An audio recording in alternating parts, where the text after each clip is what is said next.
Alright दोस्तों, क्या हाल चाल। इस वीडियो में हम लोग बात करने वाले हैं Ansible के बारे में, जो कि डेवऑप्स में मोस्ट कॉमनली यूज टर्म है या तो टूल है। एंड इससे रिलेटेड काफ़ी सारी चीज़ें डिस्कस करेंगे, जैसे कि Ansible होता क्या है, क्यों उसको यूज़ करते हैं, एक रियल लाइफ यूज़ केस के साथ इसका यूसेज को हम समझेंगे। एंड इसके बाद हम लोग Ansible के फीचर्स देखेंगे, क्या-क्या डिफरेंट फीचर्स हैं, इसके क्या एडवांटेजेस हैं। एंड इसके अलावा Ansible आर्किटेक्चर एंड इसके क्या डिफरेंट कंपोनेंट्स हैं, जिसको यूज़ करके Ansible हमारा काम आसान करता है डेवऑप्स में। एंड इसके कॉन्फ़िगरेशन के कुछ एग्ज़ाम्पल भी देखेंगे। सो वीडियो में आगे बढ़ते हैं। सबसे पहले देखते हैं व्हाट इज़ Ansible, ठीक है? सो Ansible एक शॉर्ट फॉर्म में बोलें तो it is an open source IT automation tool, ठीक है? जिसका यूज़ क्या होता है, जो आईटी सर्वर्स होते हैं हमारे, उससे रिलेटेड जो टास्क है उसको ऑटोमेट करना। ओके, Ansible जो टूल है वो पाइथन में लिखा गया है एंड इसको रेड हैट ने खुद बनाया है। एंड रही बात जो ऑटोमेशन की मैं बात कर रहा हूँ, सो ऑटोमेशन में की मदद से हम लोग क्या है, जो अपने इंफ्रास्ट्रक्चर होता है उसको मैनेज कर सकते हैं। एंड जो ऑटोमेशन जो हमारे जो टास्क होंगे, उस टास्क में काफ़ी सारी चीज़ें हो सकती हैं। जैसे कि कॉन्फ़िगरेशन मैनेजमेंट, हमारे एप्लीकेशन को डिप्लॉय करना हो या तो एप्लीकेशन को अपग्रेड करना हो या तो हमारे नेटवर्क ऑटोमेशन हो। बट सबसे पहले क्वेश्चन आता है कि why do we need to automate? सबसे पहले तो ये चीज़ कि ऑटोमेट हमें करना क्यों है? एंड सेकंड चीज़ कि इसमें हमारी Ansible कैसे मदद कर सकता है? सो इसके लिए हम लोग एक यूज़ केस देखते हैं, जो कि एक रियल लाइफ़ यूज़ केस है। सपोज़ हमारे पास एक ऑर्गेनाइज़ेशन है या तो हमारा ऑफ़िस है, लाइक व्हाटएवर। एंड उसमें हमारे पास 4 सर्वर हैं। इस तरह से 4 डिफरेंट सर्वर्स हैं, एबीसीडी। एंड हमारे पास एक टास्क है कि हमें चारों सर्वर पे वेब सर्वर को सेटअप करना है। उसमें कॉन्फ़िगरेशन में उसमें कुछ चेंजेस भी करना है। ओके, सो हम लोग जो एक हमारी जो नॉर्मल अप्रोच है, तो नॉर्मल वे है, हम लोग क्या करेंगे, हमारे पास सपोज़ हमारे पास एक लोकल मशीन है। हम लोग लोकल मशीन से क्या करेंगे, चारों सर्वर को एसएसएच करेंगे एंड उसको एक्सेस करेंगे। एंड उसके बाद वहाँ पे मैनुअली जाके जो भी हमारे स्टेप्स है उसको फॉलो करेंगे, जैसे कि इंस्टॉलेशन हो गया, कॉन्फ़िगरेशन चेंजेस हो गया। एंड उसके बाद इस तरह से हमारे पास चारों सर्वर में अपाचे इंस्टॉल हो गया। ओके, ये तो रही हमारी एक नॉर्मल अप्रोच। बट इस अप्रोच में क्या प्रॉब्लम है, वो देखते हैं। सबसे पहले तो टाइम कंज्यूमिंग, राइट? हम लोग manually one by one server पे जाके एसएसएच कर रहे हैं एंड मैनुअली स्टेप्स को फॉलो कर रहे हैं। सो ये क्या है, टाइम कंज्यूमिंग है, राइट? एंड इसके बाद अगर बात करें तो चांसेस ऑफ एरर।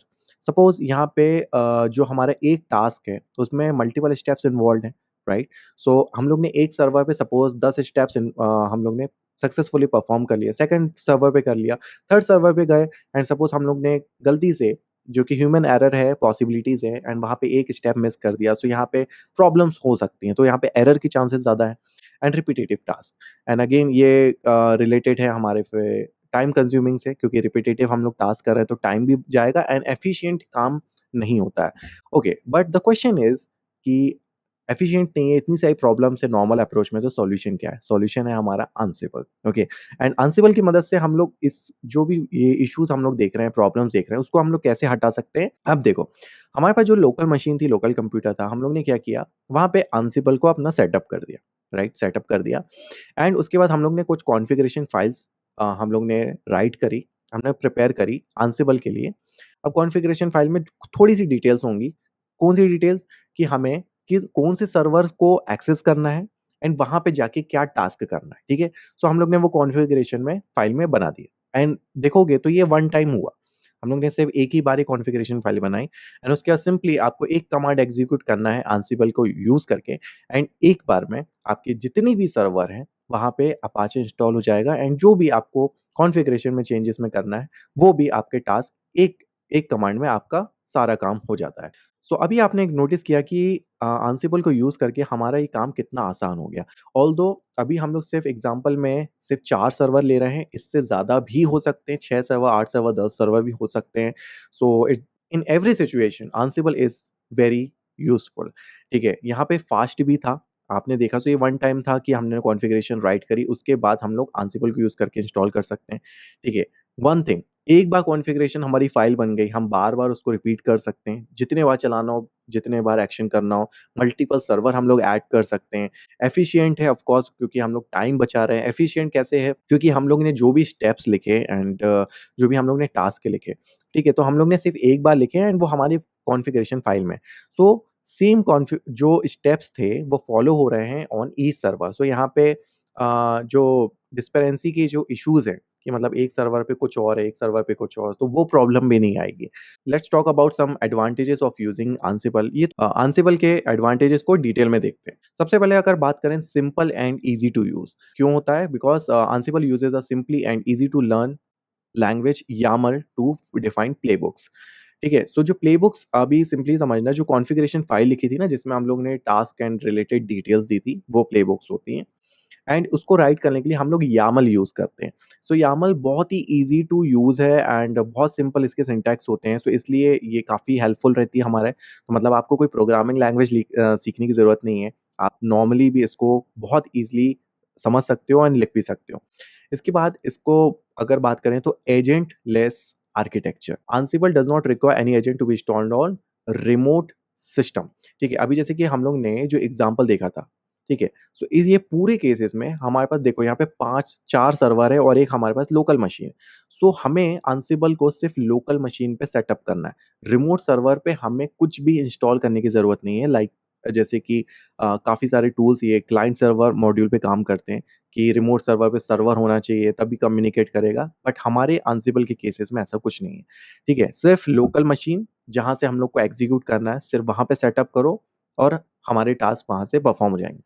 उसके बाद बात करते हैं कॉन्फ़िगरेशन मैनेजमेंट। अलग-अलग टाइप के टास्क को ऑटोमेट कर सकता है, जैसे कि configuration management, application deployment and infrastructure management and so on. Scalability की अगर बात करें, Ansible can manage a large number of system simultaneously, making it ideal for large scale deployment. Scalability की अगर मैं एक एग्ज़ाम्पल दूँ, अभी जैसे कि आपके सपोज़ इन फ्यूचर 4 सर्वर से मान लो 10 सर्वर हो जाते हैं, तो आपको सिंपली पता क्या करना है, कॉन्फ़िगरेशन फ़ाइल में वो जो एक्स्ट्रा सर्वर्स है उसको उसकी इन्फॉर्मेशन दे देना, दैट्स इट। और आप उसको एग्ज़ीक्यूट करोगे एंड वहाँ पे आपके सारे काम हो जाएँगे।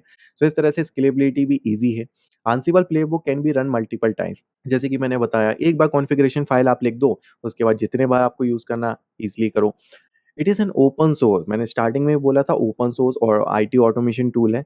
सो ओपन सोर्स है, सो फ्री टू यूज़ है एंड लार्ज कम्युनिटी है जिसके वजह से हमें काफ़ी सारी हेल्प मिल जाती है। इंटीग्रेशन विद अदर टूल्स जैसे कि Docker, Kubernetes and AWS which make it versatile and easy to use in a variety of environments. तो अलग-अलग इंफ्रास्ट्रक्चर, अलग-अलग एनवायरनमेंट में काफ़ी ईज़िली हम इसको Ansible को यूज़ कर सकते हैं। अब आ जाते हैं हाउ Ansible वर्क्स, तो ये काम कैसे करता है। ओके, सो Ansible में जो डिफरेंट कंपोनेंट्स के हेल्प से ही ये Ansible ये सारे टास्क परफॉर्म करता है, जिसको हम ऑटोमेशन बोल रहे हैं। अब इसमें जो 3 टर्म्स है वो है मॉड्यूल, एक है प्लेबुक एंड एक है इन्वेंटरी। सो ये क्या होते हैं तीनों टर्म्स, इसको समझते हैं। तो सबसे पहले बात करते हैं मॉड्यूल के बारे में। So a small program to do a task. कोई भी एक छोटा-सा छोटा टास्क हमें परफॉर्म करना है ऑन रिमोट सर्वर, उसको हम मॉड्यूल बोलते हैं। जो स्मॉल टास्क की बात करें तो टास्क तो हमारे काफ़ी तरीके के हो सकते हैं। अब जैसे कि इंस्टॉल एनजीनिक्स, अभी एनजीनिक्स अगर इंस्टॉल करना हो या तो कुछ हमें अपग्रेड करना हो, कोई फ़ाइल बनानी हो या तो किसी सर्वर को स्टार्ट करना हो, डॉकर कंटेनर को स्टार्ट करना हो। सो इस तरह के काफ़ी अलग-अलग तरह के हमारे टास्क हो सकते हैं और एक छोटे से टास्क को हम मॉड्यूल कहते हैं। Okay, so Ansible uses YAML for writing configuration file because it's easy to write, read and understand. Ansible की कॉन्फ़िगरेशन फाइल्स हम लोग YAML से लिखते हैं, ये तो अभी हम लोग ने देख लिया था। एंड अगर इसका एक सिंपल सा एग्ज़ाम्पल मैं आपको दिखाऊँ सिंटैक्स वाइज़, तो बहुत ही सिंपल है। अब जैसे कि यहाँ पे देखो एम्प्लॉइज़ की हम लोग ने डिक्शनरी बना रहे हैं, सो यहाँ पे देखो एम्प्लॉइज़ है, वहाँ पे इसके बाद कॉलन है, ठीक है? तो इस तरह से हम लोग उसको डिफरेंशिएट करते हैं। एंड एम्प्लॉइज़ के अंदर डिफरेंट एम्प्लॉइज़ हैं, ठीक है? जैसे कि जॉन हो गया, जेन हो गया। अभी हर एक एम्प्लॉयी की उसकी कुछ प्रॉपर्टीज़ हैं, डिटेल्स हैं, जैसे कि जॉन की एज 30 है, डिपार्टमेंट सेल्स है एंड सो ऑन। सो इस तरह से हम लोग मॉड्यूल हो गए, प्लेबुक हम लोग राइट करते हैं यूजिंग द YAML एंड उसके भी एग्ज़ाम्पल देखेंगे। बट सबसे पहले हम लोग उससे पहले देख लेते हैं कि इन्वेंटरी क्या होती है। पहले तो हम लोग ने बात करी मॉड्यूल, जो कि है एक हमारा हो गया छोटा-सा टास्क। उसके बाद हम लोग बात करते हैं इन्वेंटरी। इन्वेंटरी मतलब एक फ़ाइल जिसमें हमारी रिमोट जो भी मशीन्स होती हैं, रिमोट सर्वर्स होते हैं, उसके बारे में इन्फॉर्मेशन है। अब जैसे कि यहाँ पे देखोगे बहुत सिंपल सी एक फ़ाइल है inventory.yaml, ठीक है? एंड इसका सिंटैक्स भी रहेगा .yml, जो कि YAML रिप्रेज़ेंट करता है। एंड यहाँ पे हमें सिंपल सा एक ब्लॉक बनाया है, ठीक है? वेब सर्वर्स के नाम का एंड उसके अंदर हम लोग ने अपनी जो रिमोट सर्वर है, उसकी इन्फॉर्मेशन दी है। उसके देखो 2 सर्वर अगर हम यूज़ कर रहे हैं, तो हम लोग ने 2 आईपी दे दी। सो Ansible भी क्या करता है, जब भी हम सर्वर की इन्फॉर्मेशन देते हैं वो एसएसएच ही करता है and depend upon the type of access. ठीक है, आप या तो एसएसएच की से भी एक्सेस कर सकते हो या तो यूजर नेम पासवर्ड से भी, तो इस तरह से आप यूजर नेम पासवर्ड भी दे सकते हो। तो ये हो गए हमारी इन्वेंट्री जिसमें हमारी सर्वर से रिलेटेड इन्फॉर्मेशन होती है। अब आ जाते हैं हम प्ले बुक के बारे में जो कि हमारा सबसे इंपॉर्टेंट पार्ट है। आप सपोज मैंने इस प्ले बुक का नाम दे दिया वेब सर्वर डॉट यामल। ये जो फाइल हम लोग ने बनाई या तो प्ले बुक जो बनाई उसका पर्पस क्या था, to install a web server on the remote server. तो हम लोग को अपाचे, सपोज हमें अपाचे को एक वेब सर्वर पे इंस्टॉल करना है। सो यहाँ पे बहुत सिंपल सिंटैक्स है। अब जैसे कि देखो नेम, तो मतलब एक प्ले होता है एक फाइल में, right? Install Apache web server, ये नेम मतलब ये तो काइंड ऑफ अ डिस्क्रिप्शन की काम क्या करेगा, ओके, इसके बारे में इंफॉर्मेशन। दूसरी चीज है होस्ट, यहाँ पे हम लोग ने क्या लिखा, वेब सर्वर्स, मतलब कि इन वेब सर्वर्स में हमें अपाचे इंस्टॉल करना है। अगर आप नोटिस करोगे वेब सर्वर्स, तो ये कहाँ से आया, ये हमारे इन्वेंटरी जो फाइल होती है वो वहां से पिक करता है। ठीक है, वेब सर्वर्स यहाँ पे सेम देखोगे तो वेब सर्वर्स, उसके बाद बिकम ट्रू एंड उसके बाद टास्क। टास्क के अंदर हम लोग यहाँ पे डिफरेंट टास्क यहाँ पे असाइन कर सकते हैं। एंड जैसे कि अभी हम लोग ने देखा था मॉड्यूल, सो इसको बोलते हैं हम एक मॉड्यूल। ये जो टास्क के अंदर जितने भी आपको दिखेंगे वो मॉड्यूल कहलाते हैं। एंड यहाँ पे एक टास्क के अंदर जैसे कि टास्क लिखा हुआ है, सो यहाँ पे हम लोग मल्टीपल मॉड्यूल ऐड कर सकते हैं। सो हर एक मॉड्यूल एक सिंपल सा टास्क करेगा। अब यहाँ पे अगर सिंपल एक टास्क हम लोग ने अभी डिफाइन किया है बिकॉज हम लोग एक एग्जांपल दिखा रहे हैं, एंड इसमें हम लोग क्या कर रहे हैं, इंस्टॉल अपाचे।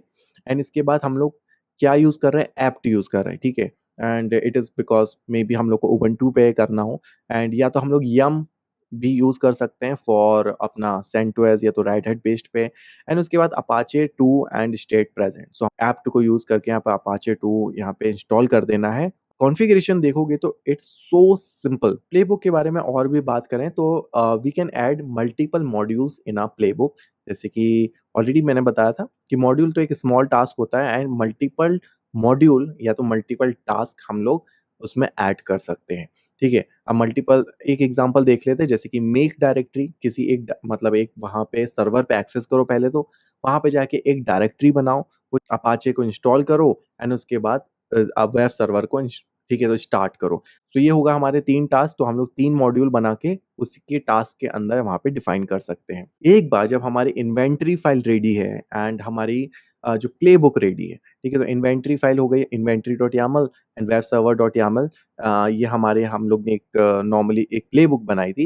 एंड उसके बाद आपको सिंपली एक कमांड यूज करना है, ansible playbook -i, जो कि inventory.yaml हमें दे देना है, उसके बाद हमारी प्लेबुक का नाम, एंड दैट्स इट। एंड आपके जो भी टास्क उसके अंदर अपन ने डिफाइन करे हैं वो टास्क का कंप्लीट हो जाएंगे। ऑलराइट, सो अभी तक जो हम लोग कमांड्स देख रहे थे इस तरह से, ये तो हम लोग यूज कर रहे थे कमांड लाइन इंटरफेस। बट इसके बाद हम लोग बात करते हैं रेड हैट आंसिबल टॉवर की, जो कि हमें प्रोवाइड करता है वेब बेस्ड यूआई। ठीक है, तो एक यूआई यूजर इंटरफेस एंड एक डैशबोर्ड प्रोवाइड करता है जो कि हमारा काम काफ़ी आसान कर देता है। ये सेंट्रलाइज्ड मैनेजमेंट है, सो दैट अगर हम एज अ टीम काम कर रहे हैं, सो डिफरेंट टीम मेंबर्स उस डैशबोर्ड को एक्सेस कर सकते हैं एंड शेयर कर सकते हैं रिसोर्सेज। जॉब शेड्यूलिंग कर सकते हैं कि एक पर्टिकुलर टाइम पे जॉब रन होना चाहिए। एंड ये जो डैशबोर्ड है इस तरह से कुछ दिखता है। एंड ठीक है, एंड इसमें काफ़ी सारी इन्फॉर्मेशन है जैसे कि रिपोर्टिंग एंड एनालिटिक्स भी ये दिखाता है, जैसे कि ओवरऑल सारे चीज़ें दिखा देगा, जैसे कि कितने होस्ट हम लोग मैनेज कर रहे हैं, कितनी इन्वेंटरीज हैं, कितने प्रोजेक्ट्स हैं, यहाँ पे क्या स्टेटस चल रहा है एंड सो ऑन। काफ़ी सारी चीज़ें कर सकते हैं इसमें। And integrate with the ticketing system tool, ठीक है, तो डिफरेंट टूल्स से भी ये इंटीग्रेट कर सकता है। सो ये हमारा काम और भी आसान कर देता है, specially for those who are working in a team. Okay, so last में बात करते हैं कि जो Ansible क्या सिर्फ एक ही टूल है मार्केट में, एंड अगर इसके अलावा भी कुछ टूल्स है, सो क्या बेनिफिट है Ansible को यूज़ करने का। So yes, puppet and chef, ये दो टूल और हैं मार्केट में जो कि बहुत ज़्यादा फेमस हैं as compare to Ansible। But Ansible क्या एडवांटेजेस है Ansible में, ठीक है। सो पपेट एंड शेफ की अगर बात करें तो बोथ यूज DSL, मतलब domain specific language based on Ruby. Configuration file है वो रूबी बेस्ड होती है। बट अगर हम बात करें Ansible की तो YAML बेस्ड है, तो YAML काफ़ी ईज़ी है, जैसे कि हम लोग ने एग्ज़ाम्पल में ही देखा। उसके बाद है ये जो टूल्स हैं, ये यूज़ करते हैं एजेंट बेस्ड आर्किटेक्चर। सो जो हमारे रिमोट सर्वर्स होते हैं, वहाँ भी हमें एजेंट को इंस्टॉल करना पड़ता है for make it working. And यही एक रीज़न है कि Ansible is much faster because हमारे काम काफ़ी आसान होते हैं। एक भी इवन आपको इन फ्यूचर Ansible को अगर अपग्रेड करना है, तो आपको सिर्फ़ लोकल मशीन पे करना है and that's it. But in case of the puppet and chef क्या है, आपको अगर मल्टीपल सर्वर्स आप बहुत सारे सर्वर्स यूज़ कर रहे हो, तो आपको सारे अप सर्वर्स में अपग्रेड करना पड़ेगा, right? That's all about the Ansible and I hope आपको क्लियर हो गया होगा कि Ansible क्या है एंड कैसे काम करता है। एंड आई होप ये वीडियो आपके लिए हेल्पफुल रही होगी। In that case hit that like button. Channel पे पहली बार आए हो तो सब्सक्राइब ज़रूर कर देना। Thanks for watching.